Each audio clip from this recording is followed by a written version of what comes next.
welcome back to Woodruff Woods. Hey, it's a kind of a beautiful day here for early March. We're in the mid 60s. It's really windy though. We are officially into mud season. I can't go anywhere right now without making a mess. As you can still hear, I'm still trying to fight this cold off. It's been a pretty rough week. Probably going to be a little bit of a short video, but I have behind me, which I can show you, that load of ash that I was going to put into bundle wood, but I had one of my regular customers call me. She's a little bit short on wood. We probably got a couple weeks left, so I'm going to split that up, throw it in a tote, and take that down to her. Hopefully that'll hold her through until warmer weather. So without further ado, let's get started. Actually going to start off with a little bit of this white birch. I had this in the garage. It should be dry by now. Throw that in. Actually, you can see it's even breaking apart, so good and dry.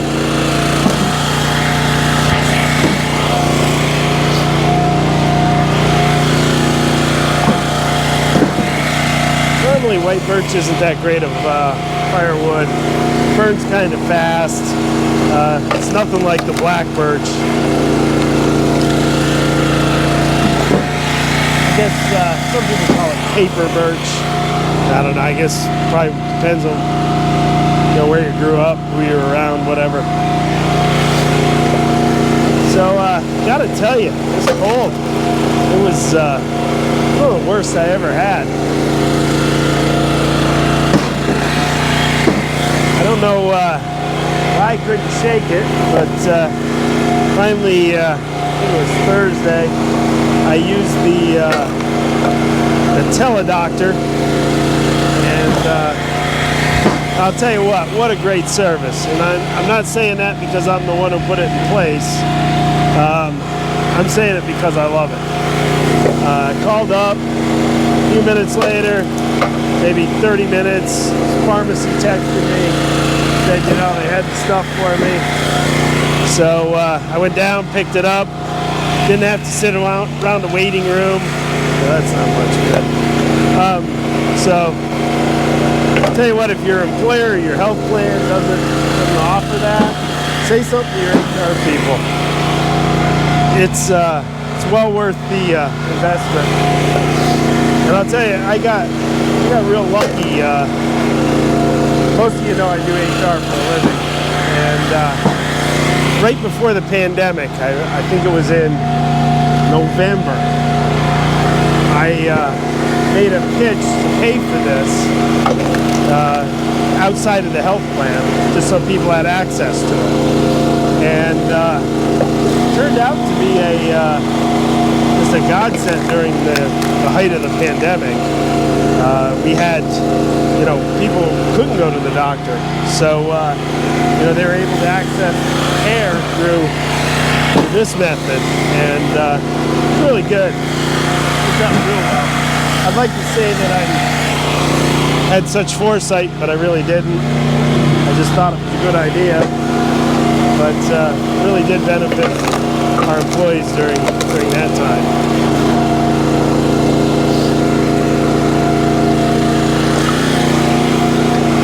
Some nice looking ash.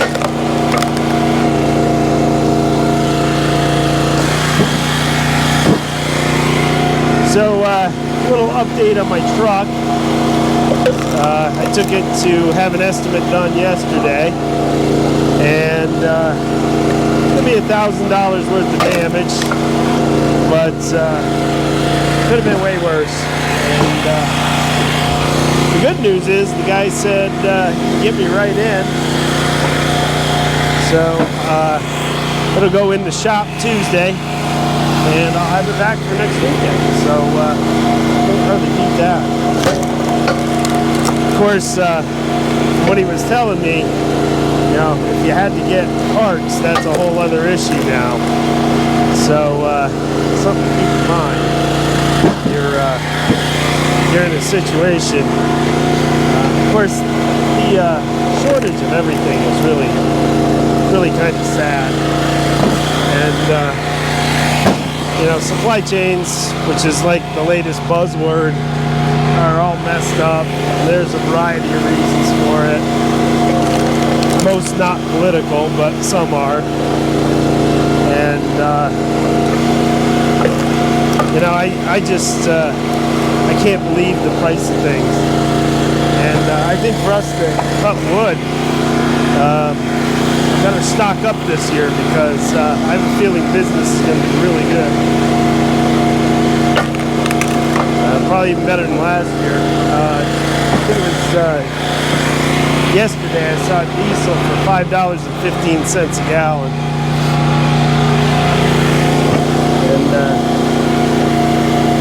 you know, obviously driven by events in Europe, and that's probably not going to get better anytime soon.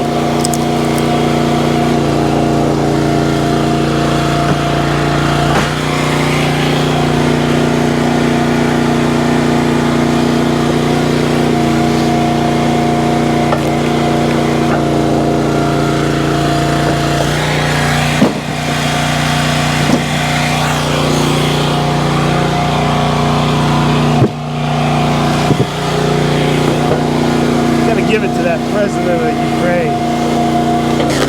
You know, could have left, taken care of himself and his family, and he chose to stay. Tell you what, that's just, I don't know, commendable is not a good enough word, but true leader.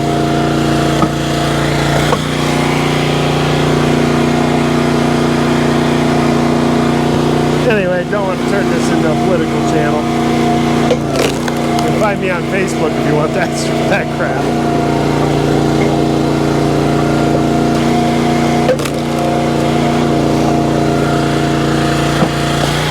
I've often said, you know, I used to a lot on Facebook, and people are just downright mean. And yeah, everybody's got an opinion. I got one. I'm sure you do too.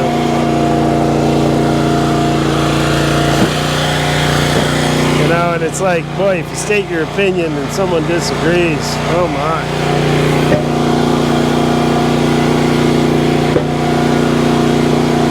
Of course, I've only had a couple of bad experiences on YouTube. They're very few. I had two. But, you know, I block those people and keep moving on.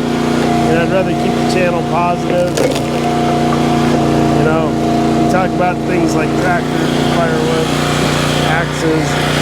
Matter of fact, I'm going to show you what I got at an estate sale yesterday. I had a buddy of mine. Actually, you saw him. He was in the mushroom picking video and the barn exploration. My buddy Mark called me up and he says, "Hey, I'm down at an estate sale." He says, "There's a lot of tools down here. You may want to come down." So I did, and got a really nice buy on something. So I'll get to here in a minute. And I was kind of excited about it. I don't often fall into those deals. It seems like everyone else does. Actually, need to get my backhoe hooked up one day this week. It's sagging. And I'll give a shout out to a channel that I watch pretty much regularly.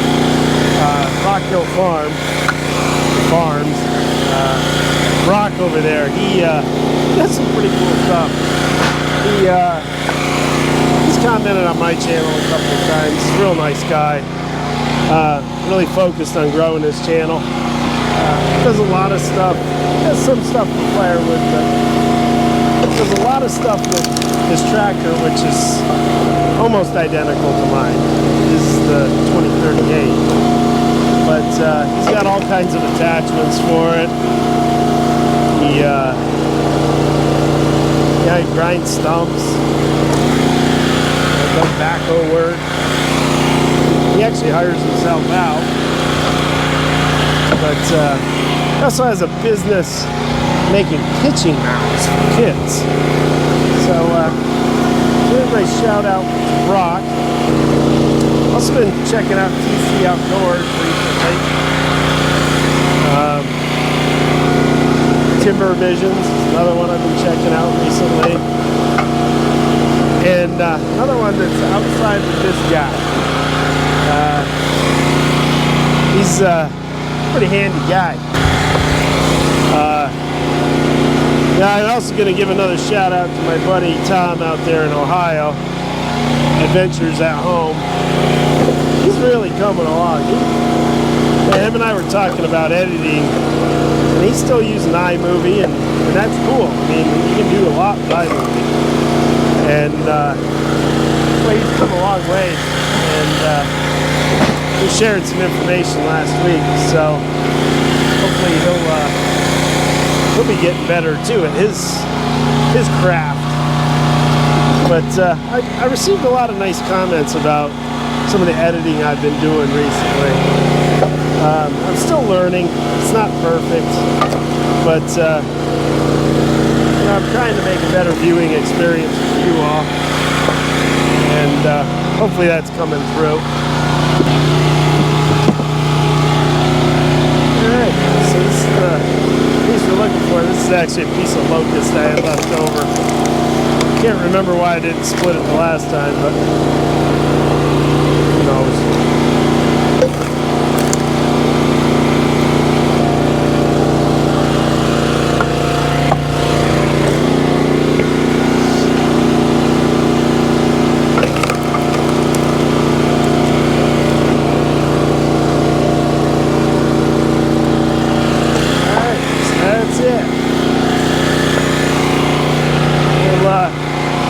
Head in and I'll show you what I got.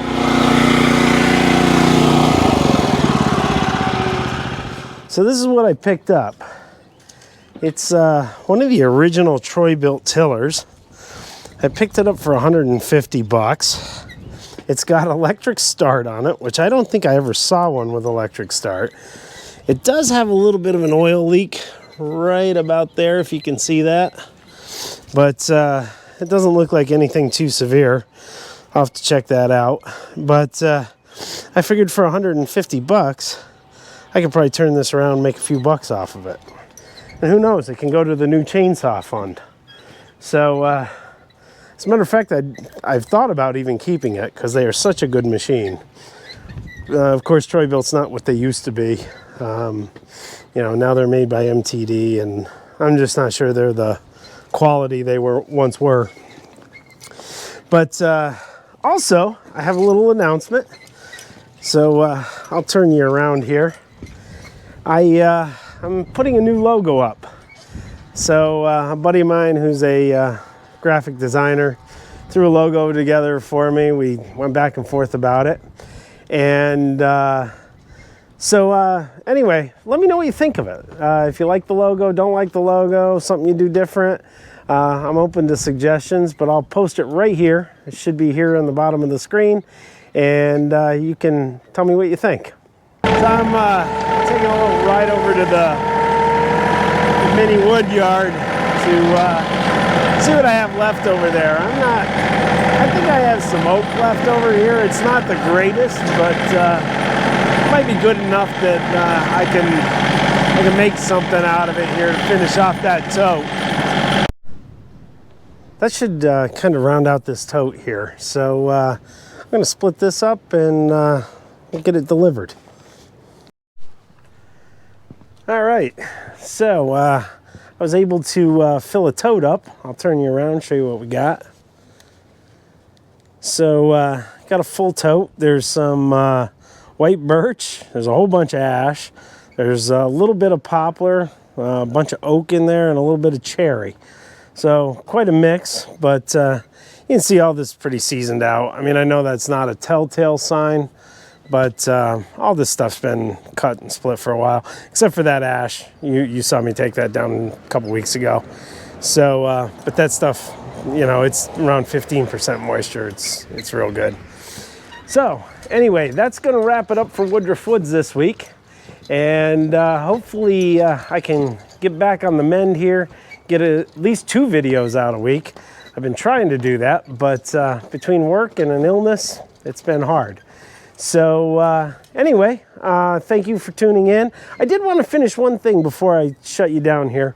I finished the thought on Brock down there at Rockhill Farms. He built a hauler for his backhoe, and I'm thinking about doing the same thing. And I'll just show you while I'm standing right here and thinking of it. As you can see, it lifts up off the ground, and then I can't drive over it. And it's just from the sagging of the hydraulics. So Brock had a good idea there. If you haven't checked that out and you have a backhoe with the same problem, I'd tell you to check Brock out over there. Rockhill Farm it is. Or Rockhill Farms, I'm sorry. And so anyway, that's all for today, and I'll catch you on the next one.